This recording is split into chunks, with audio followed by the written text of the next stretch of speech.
요한계시록 어떻게 읽을 것인가 두 번째 시간이죠. 계시록 1장 1절에서 8절까지의 말씀을 함께 읽겠습니다. 앞에 스크린을 보셔도 괜찮습니다. 함께 읽습니다. 예수 그리스도의 계시라. 이는 하나님이 그에게 주사 반드시 속히 될 일을 그 종들에게 보이시려고 그 천사를 그 종 요한에게 보내어 지시하신 것이라. 요한은 하나님의 말씀과 예수 그리스도의 증거 곧 자기의 본 것을 다 증거하였느니라. 이 예언의 말씀을 읽는 자와 듣는 자들과 그 가운데 기록한 것을 지키는 자들이 복이 있나니 때가 가까우니라. 요한은 아시아에 있는 7 교회에게 편지하노니 이제도 계시고 전에도 계시고 장차 오실 이와 그 보좌 앞에 7 영과 또 충성된 증인으로 죽은 자들 가운데서 먼저 나시고 땅의 임금들의 머리가 되신 예수 그리스도로 말미암아 은혜와 평강이 너희에게 있기를 원하노라. 우리를 사랑하사 그의 피로 우리 죄에서 우리를 해방하시고 그 아버지 하나님을 위하여 우리를 나라와 제사장으로 삼으신 그에게 영광과 능력이 세세토록 있기를 원하노라. 아멘. 볼지어다 구름을 타고 오시리라. 각인의 눈이 그를 보겠고 그를 찌른 자들도 볼 터이요 땅에 있는 모든 족속이 그를 인하여 애곡하리니 그러하리라. 아멘. 주 하나님이 가라사대 나는 알파와 오메가라. 이제도 있고 전에도 있었고 장차 올 자요 전능한 자라 하시더라. 아멘. 우리 교회가 지금 성경 읽는 것이 아주 붐이 일어나고 있다고 아주 기쁜 소식을 제가 듣습니다. 어떤 분은 매일 한 번씩 계시록을 읽는다는 분도 계시고 어떤 분은 계시록을 읽다 보니까 다른 성경이 너무 궁금해서 다른 성경까지도 계속 읽고 있다고 이렇게 저에게 기분 좋은 소식들을 전해주고 계시죠. 예, 교회는 그렇게 성경을 떠나서는 있을 수가 없는 것입니다. 아주 고무적인 현상이라 말할 수 있습니다. 자, 우리는 지난 시간에 요한계시록은 하나님의 구속사를 설명하는 성경 전체의 결론 부분으로 현재 고난을 당하고 있는 지상적 관점의 교회에게 가시적으로 아직 보이지 않는 승리의 모습인 천상의 그 교회의 모습을 보여줌으로써 위로와 격려를 해주고 또 이 땅에 고난받는 교회에게 그 고난의 정체가 뭔지 그 고난의 정체를 밝혀줌으로써 힘을 실어주는 응원의 책이다. 이렇게 제가 말씀드렸습니다. 그리고 요한계시록은 반복적이고 종합적이며 상징적인 개념을 가지고 접근을 해야 하고 시간적으로 연대기적으로 해석을 해서는 안 된다라고 제가 말씀을 드렸죠. 오늘도 역시 서론 부분으로 계시록의 전체적인 내용을 조금 더 살펴보고요. 그리고 계시록은 어떤 구조로 되어 있는지를 나누어 보겠습니다. 그리고 그 문학적 장르를 살펴봄으로 해서 계시록을 어떤 관점으로 읽어야 하는지를 공부하겠습니다. 그리고 다음 주부터 이제 본문으로 들어가도록 하겠습니다. 서론이 너무 길면은 지루해지죠. 자, 요한계시록은 하나님의 백성, 교회에게 주는 책입니다.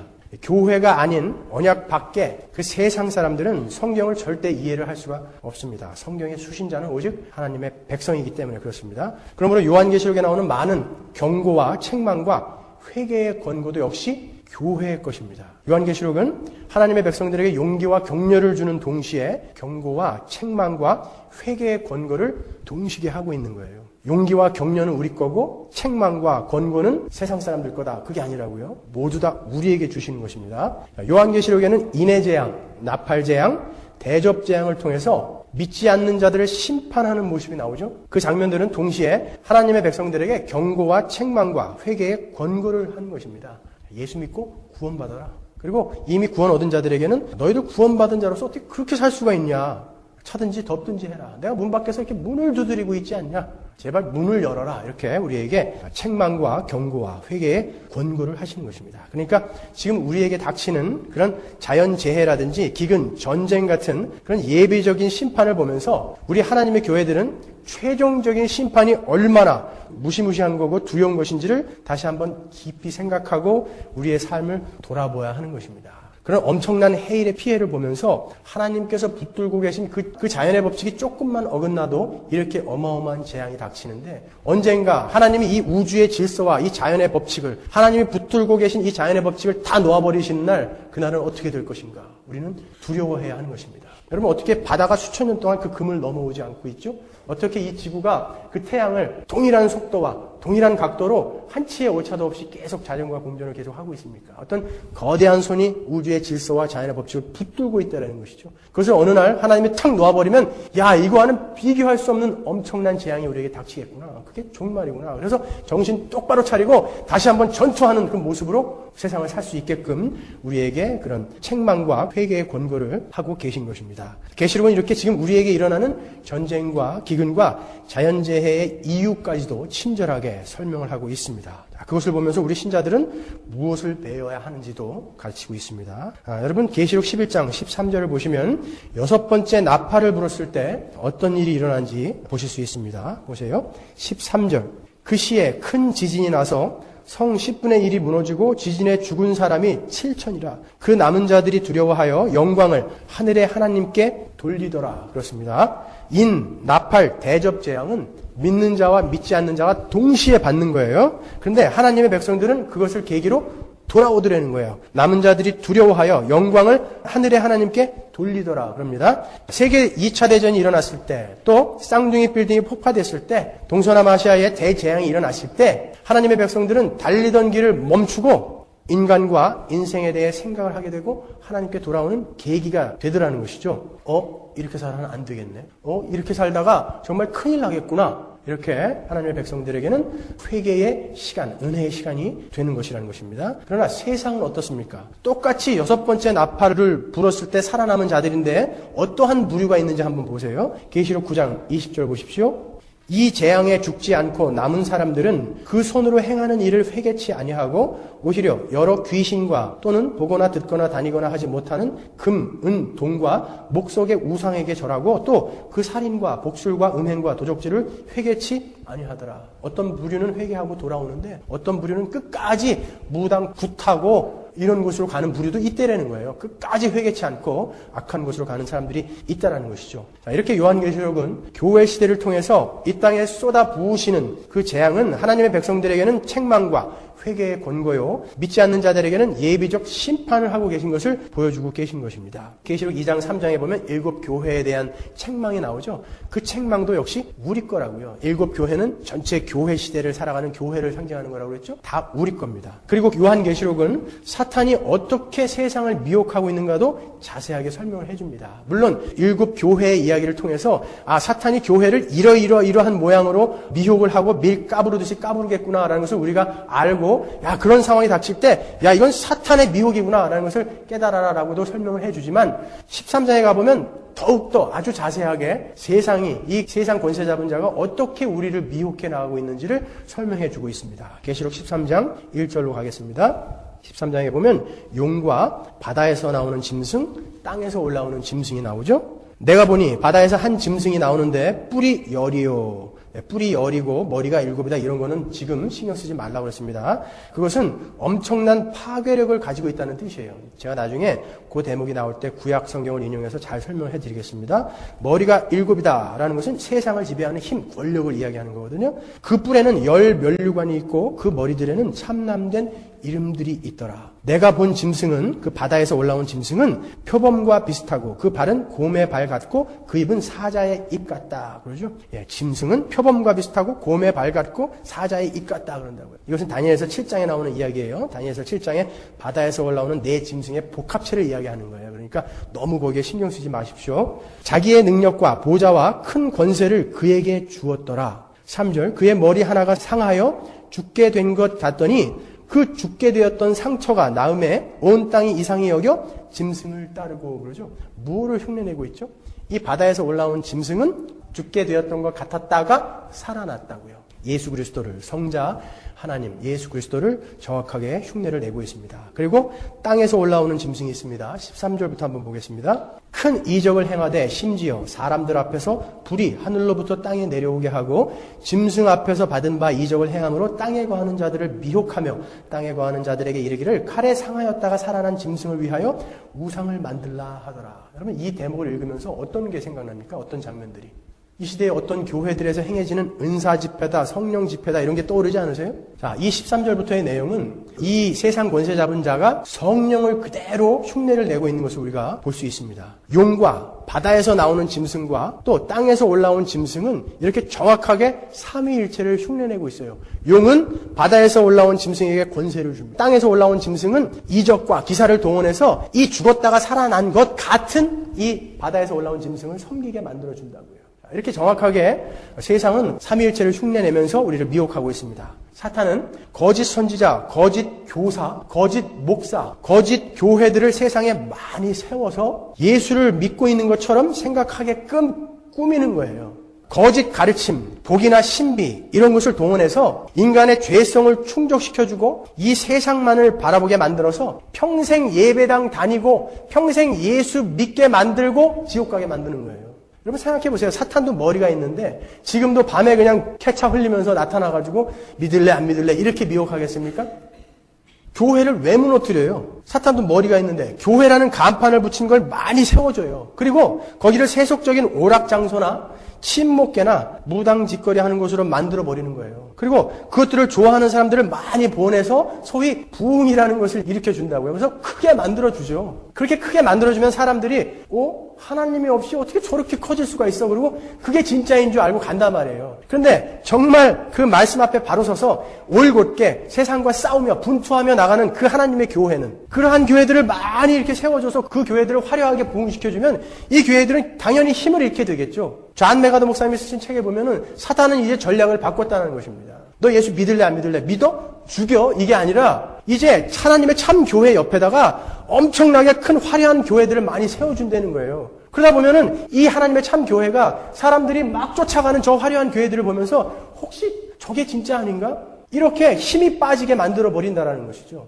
보세요. 이 계시록에도 이 세상 권세 잡은 자들은 하나님, 그 삼위일체 하나님을 그대로 흉내를 내서 우리를 공격하고 있다는 거예요. 하나님을 그대로 흉내내서 들어온다니까요. 그렇다고 큰 교회가 다 가짜란 말은 아니에요.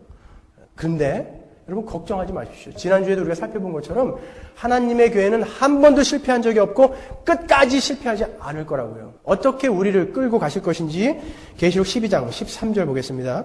용이 자기가 땅으로 내어 쫓긴 것을 보고 남자를 낳은 여자를 핍박하는지라 그러죠. 남자는 예수님이고 여자는 교회라고 그랬습니다. 그 여자가 큰 독수리의 두 날개를 받아 광야 자기 곳으로 날아가 거기서 그 뱀의 낯을 피하여 한때와 두때와 반때를 양육받는다고 그러죠. 한때와 두때와 반때는 우리의 인생 내지는 교회 시대를 이야기하는 것입니다. 그러니까 양육을 받는다는 건 뭐예요? 하나님께서 지키신다는 것이죠. 근데 어떻게 지키시는가? 15절 여자의 뒤에서 뱀이 그 입으로 물을 강같이 토하여 여자를 물에 떠내려가게 하려 하되 그러죠. 성경에서 물 하면 무엇을 상징하죠? 생수로 상징되는 하나님의 말씀이죠. 뱀이 뿜어내는 물이 있다는 걸 여러분 조심하셔야 돼요.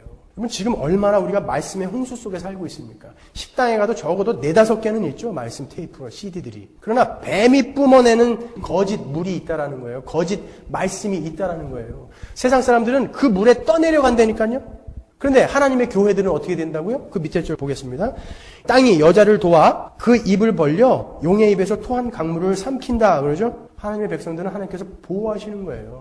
그 말씀들을 걸러낼 수 있게끔 만들어 주신다니까요. 하나님의 백성들은 17절. 그러니까 용이 여자에게 분노하여 돌아가서 그 여자의 남은 자손 곧 하나님의 계명을 지키며 예수의 증거를 가진 자들로 더불어 싸우려고 바다 모래 위에 섰더라. 하나님의 교회는 아무리 미혹하려고 해도 그런 기복이나 신비로 가지 않고 하나님의 계명을 끝까지 지키면서 참 예수님을 증거하더라는 거예요. 그러니까 그들을 괴롭히기 위해서 용이 바다 모래 위에 섰더라. 이게 무시무시한 우리의 영적 전투의 현장이라고요. 용이 여러분을 공격하기 위해서 바다 위에 섰더라 그래요. 그 무시무시한 용이.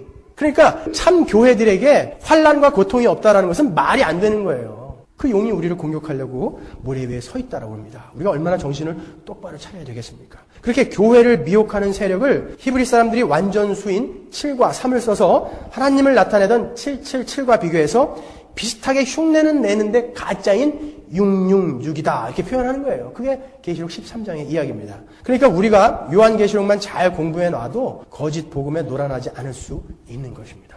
그리고 요한계시록의 문학적 장르를 한번 살펴보겠습니다. 왜 요한계시록의 장르를 공부하는 것이 중요한가 하면은 책은 그 장르에 맞게, 글은 그 장르에 맞게 읽어야 하기 때문에 그래요. 성경은 여러 가지 문학 형태를 띠고 있습니다. 시가 있는가 하면 역사서가 있고, 편지가 있는가 하면 지혜문서가 있고, 묵시문학도 있고 그렇다고요. 그것을 각 장르에 맞게 읽어야 되죠. 우리가 소설을 읽을 때 시처럼 읽으면 안 되죠. 시를 읽을 때 소설처럼 읽으면 안 되잖아요. 그죠?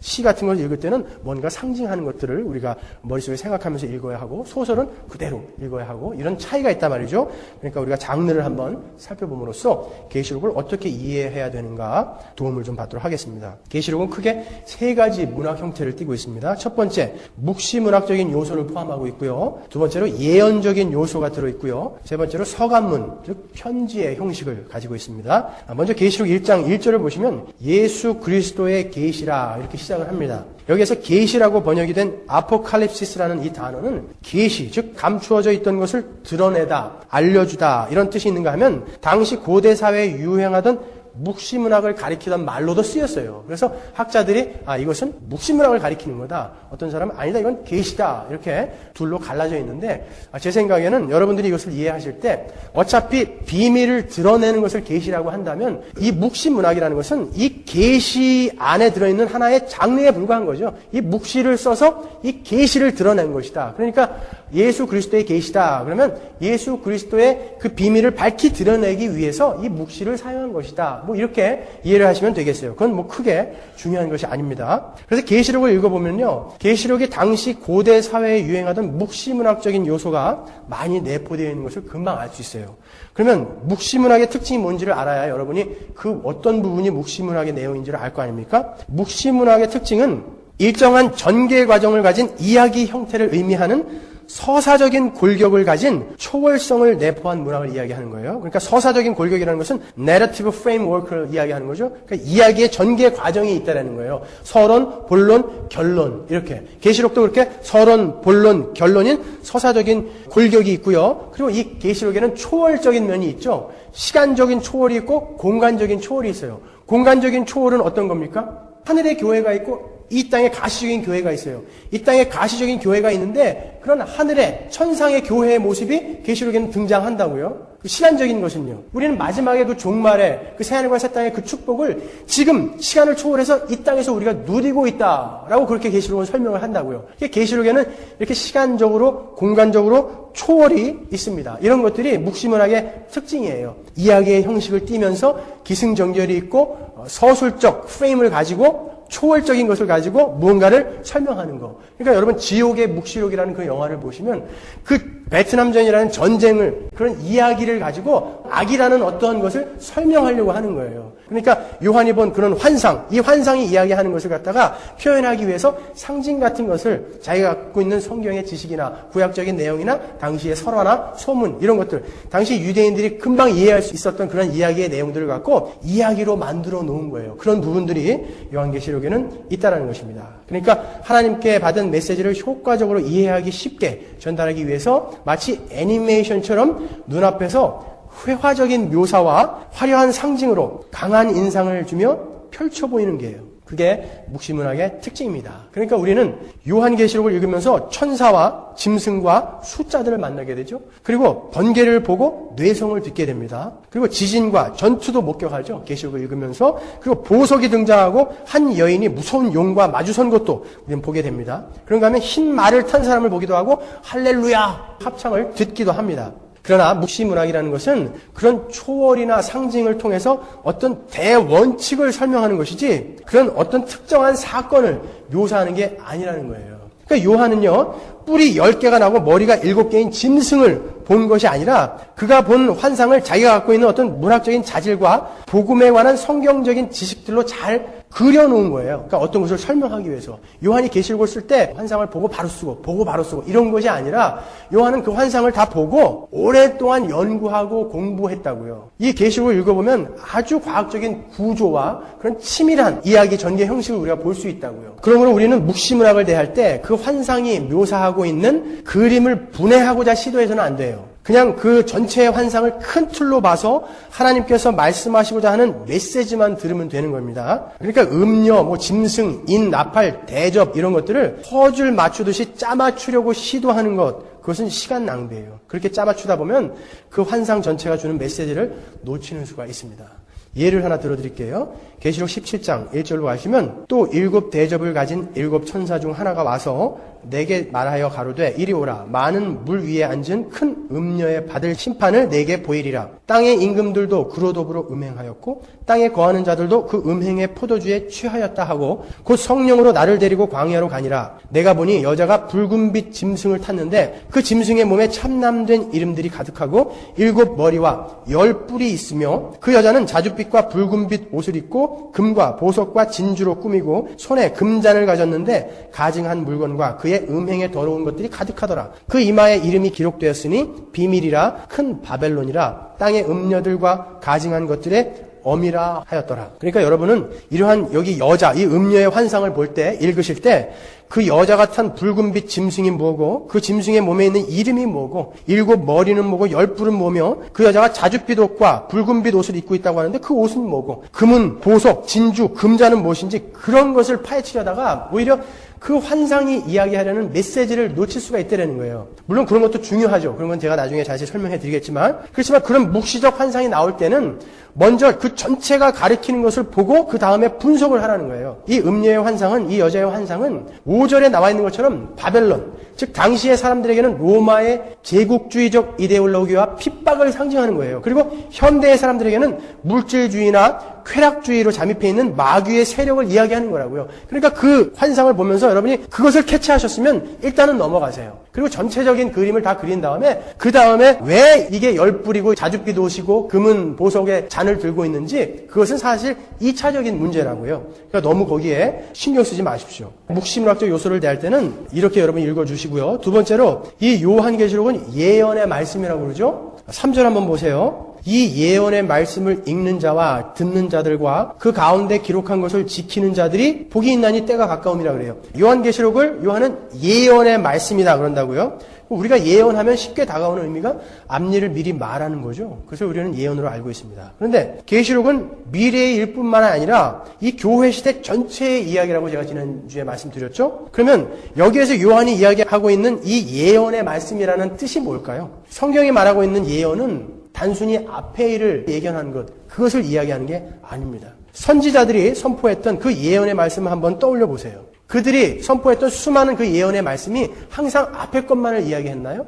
그렇지 않다고요. 과거에 행하셨던 하나님의 사역을 해석해서 그것이 이스라엘 백성의 현재의 삶에 어떤 의미가 있는지 적용함으로써 범죄한 이스라엘을 각성시키는 과거적 예언도 있었어요. 그리고 미래에 관한 일이라 할지라도 과거와 철저하게 관련되어서 전개되어질 것을 이야기했다고요. 예를 들면 이사야가 이사야서 40장에서 66장까지에 걸쳐서 바벨론 포로 귀환을 예언하죠. 분명히 그것은 앞에 있는 일을 예언하는 거예요. 근데 그것을 이사야는 출애굽 사건을 근거로 해서 그거는 반드시 일어날 것이다. 이렇게 과거의 것을 가지고 앞의 것을 이야기한다고요. 그리고 이사야서 65장에 나오는 새 창조와 새 예루살렘의 그 회복의 이야기가 나오는데 그거는 첫 창조하고 노아의 언약을 근거로 기대되고 있는 거라고요. 그러니까 성경이 말하는 예언은 단순히 미래에 대한 예견을 이야기하는 것이 아니에요. 예언이라는 것은 하나님의 말씀을 잘 해석해서 현재 우리에게 경험되어지고 있고 미래에 완성될 하나님의 구속 사건과 하나님 나라를 설명하는 것을 예언이라고 그러는 거예요.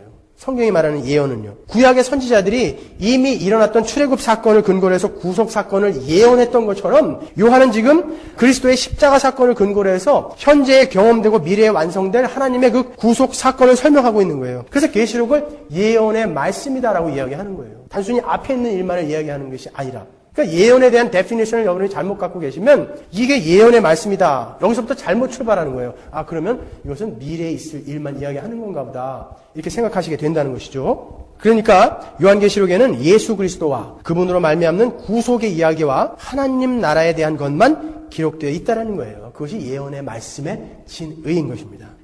그런데 엉뚱한 예언 찾아다니는 사람들 있죠? 예배당 안에서도요. 마치 새해가 되면은 사주팔자 들고 점쟁이들 찾아가서 이 땅에 미래를 점치러 가는 사람들처럼 말이죠.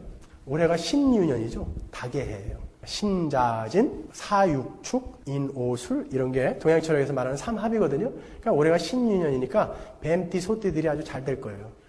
그러니까 여러분들이 교회 안에서 쫓아다니는 이 예언이 이런 종류 아니에요? 그렇죠? 사주팔자가 뭔지 아세요? 사주, 연, 월, 일, 시. 4가지 기둥이라 그래서 사주라고 그러는 거예요.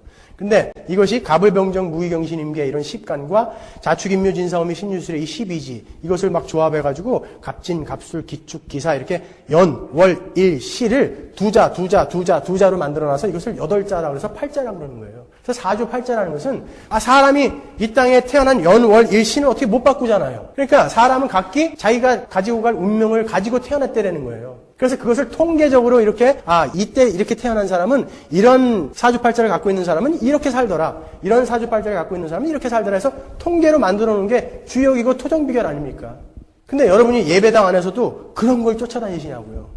그거 아니에요. 여러분들이 정말 예언한다고 하는 사람들 쫓아다니면서 받으려고 하는 예언이 저 새하늘과 새 땅에서 우리는 어떻게 될까요? 우리는 거기서 정말 영원히 살까? 뭐 이런 거예요? 그거는 성경에 자세히 기록되어 있잖아요. 정말 예언을 한다고 하는 사람을 쫓아다니면서 여러분들이 알고 싶은 건 이 땅에서의 여러분의 미래 아닙니까? 내년에, 올해에 나는 어떻게, 얼마만큼 복을 받으며 어떤 것을 조심해야 될까? 그리고 그 예언을 한다는 사람들을 통해서 나의 성격은 어떤 것인가? 그 예언한다는 사람들이 해주는 게 대표적인 게 그거 아니에요. 당신 이러이러하지? 당신 성격 이러이러한 거지? 그건 자기가 더 잘 알고 있잖아요. 근데 왜 감격해요, 거기에서? 그리고 교회는 하나님이 우리에게 허락하시는 모든 처지, 상황 이런 것은 다 하나님이 나를 새하늘과 새 땅에 들어가게, 거기에 데리고 가게 만들기 위해서 허락하는 그러한 감사한 일들이다. 그러니까 나는 그 모든 것을 감사함으로 감수하겠다. 이게 그리스도인 아닙니까? 근데 올해에, 내년에 어떻게 될 거를 왜 여러분이 궁금해 하시냐고요. 아직까지도 그런 분들은 하늘의 가치보다는 이 땅의 가치에 더 큰 비중을 두고 있기 때문에 그런 거 아닙니까? 가서 그렇게 얘기해 주세요. 너나 잘 살아라. 그런 사람들 한번 보세요. 그 사람들이 정말 잘 살던가요? 너나 잘해. 가서 얘기해 주세요. 그리고 그 사람들한테 들었던 얘기가 다 맞아요?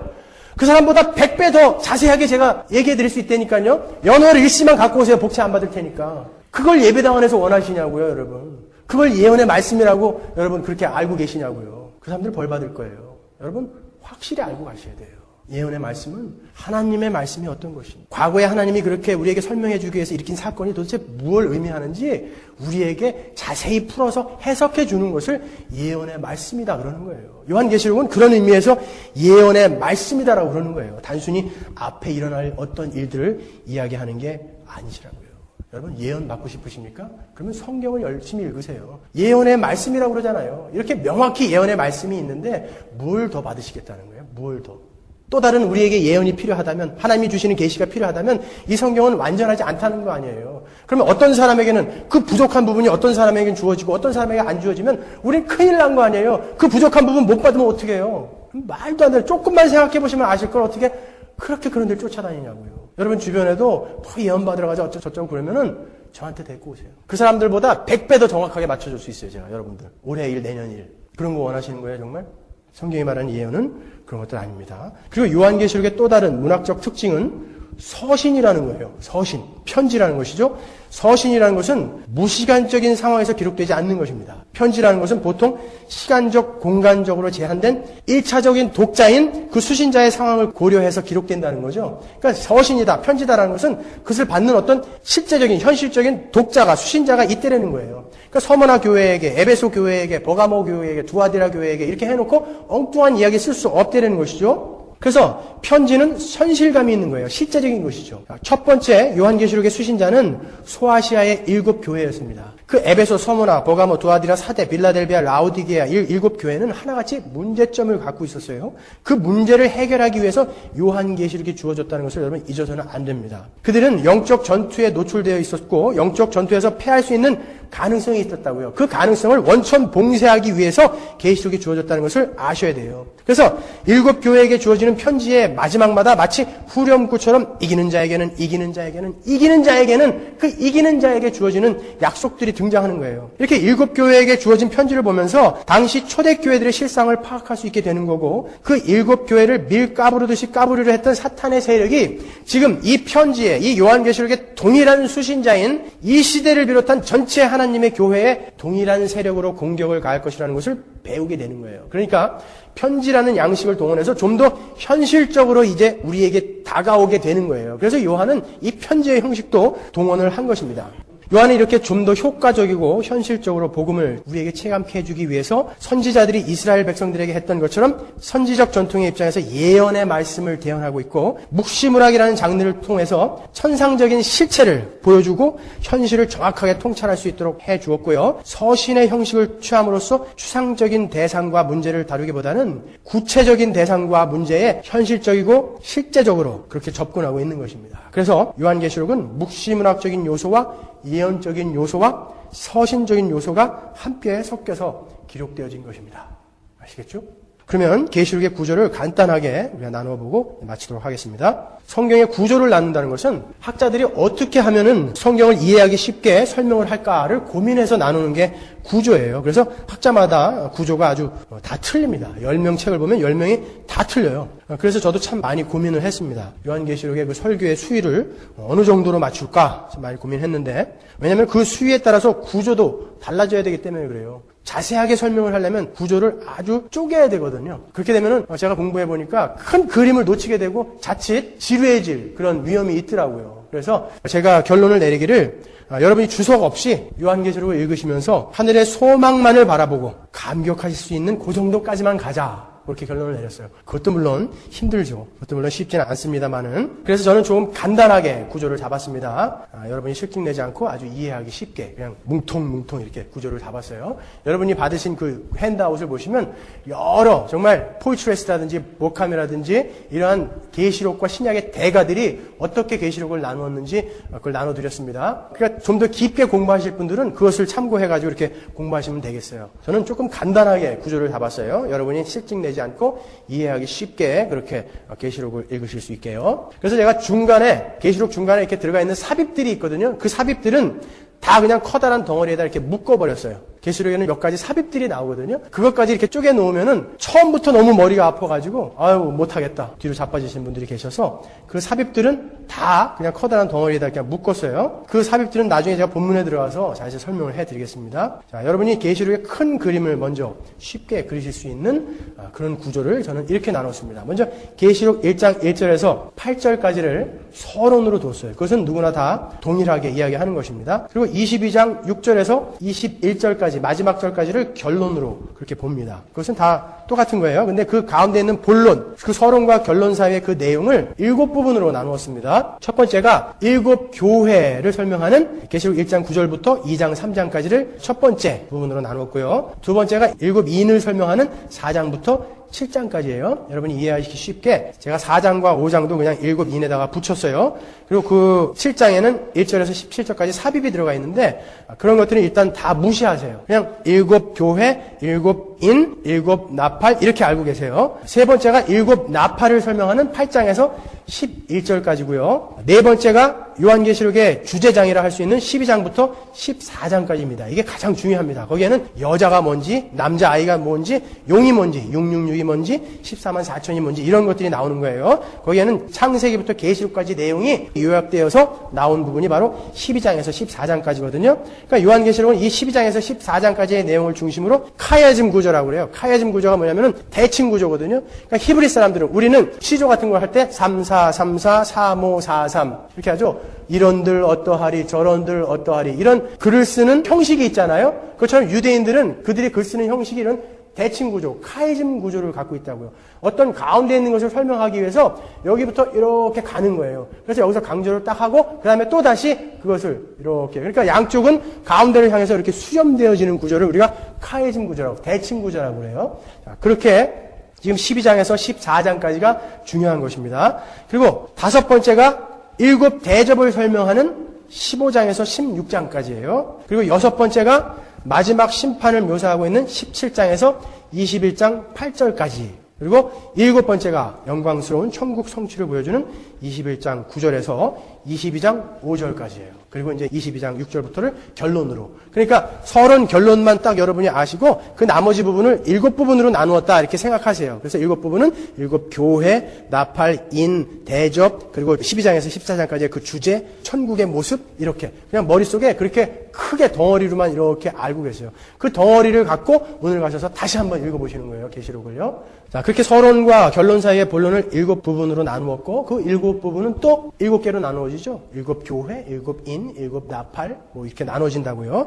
그건 한번 자세히 본문에 들어가서 한번 살펴보자고요. 그리고 그 7개로 나눠진 그 부분은 다 각기 교회 시대를 나타내고 있어요. 7인도 교회 시대 전체에 일어나는 일이고 나팔도 마찬가지고요. 7대접도 마찬가지예요. 12장부터 14장까지의 내용도 결국 마찬가지예요. 전부 교회 시대를 나타내는 것이다. 그것을 꼭 염두에 두시면 되겠습니다. 그러면 조금 더 머릿속에서 정리가 되실 거예요. 자, 요한계시록은 이렇게 여러 가지 문학 장르를 동원하고 치밀한 구조로 우리 교회들에게 주시는 하나님의 은혜와 사랑과 그 사랑을 근거로 한 권고와 책망이 기록되어진 책입니다. 왜요? 이기라고요. 요한계시록 하면 뭘 떠올리라고 했습니까? 이겨라. 이겨라. 이거예요. 우리 교회 이겨라. 내 새끼들 이겨라. 그래서 이렇게 자세하게 설명해 놓은 거예요.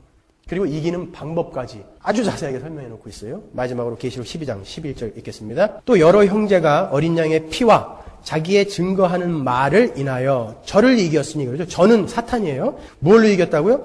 여러 형제가 어린 양의 피, 그리고 자기의 증거하는 말. 증거하는 말이 뭐예요? 믿는 자들이 증거하는 말. 복음이죠. 뭐 말씀이에요. 그러니까 예수 그리스도를 믿는 믿음과 그분의 그 피와 우리가 갖고 있는 그 하나님의 말씀, 그것밖에는 이 세상을 이길 수 있는 무기가 없다고요. 성경은 이렇게 명확하게 이야기해주고 있어요. 무슨 여러분들이 신비나 뭐 예언이나 기적이나 여러분의 분투하는 노력이나 이런 것을 가지고 세상을 이길 수가 없어요. 정확하게 얘기해줍니다. 예수 그리스도를 믿는 그 믿음과 말씀 이외에는 세상을 이길 수 있는 게 아무것도 없어요. 이렇게 결론까지도 이야기해줘요. 그러니까 여러분 오늘 가셔서 더 진지하게 머리 딱 묶고 계시록 한번 더 읽으세요. 아무쪼록 이 요한계시록, 이 하나님의 말씀을 공부하면서 여러분과 제가 세상을 이길 수 있는 힘을 얻고 더욱더 힘차게 영원한 새하늘과 새 땅을 소망하게 되는 용기와 격려를 얻게 되기를 바랍니다. 기도하겠습니다.